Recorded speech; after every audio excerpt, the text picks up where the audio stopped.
الحمدللہ رب العالمین والصلاة والسلام علی سید المرسلین اما بعد۔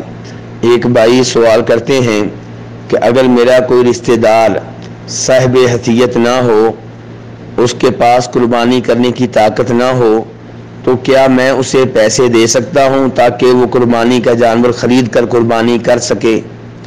تو گزارش یہ ہے کہ اس میں کوئی حرج نہیں ہے کہ انسان اپنے کسی رشتہ دار کی قربانی کرنے کے سلسلے میں مدد کرے یا اسے اتنے پیسے دے دے کہ وہ قربانی کا جانور لے سکے اور اللہ کی راہ میں قربانی کا جانور ذبح کر سکے، تو اس میں کوئی حرج نہیں ہے، بلکہ یہ بہت بڑی نیکی ہے اور اس کا تعلق صلہ رحمی سے بھی ہے۔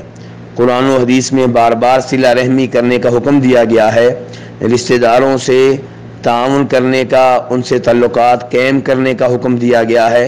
تو اگر کوئی اپنے رشتہ داروں سے اس مسئلے میں تعاون کرتا ہے تو یہ صلہ رحمی ہے اور اس میں کوئی حرج نہیں ہے، بلکہ بہت زیادہ ثواب کی امید ہے۔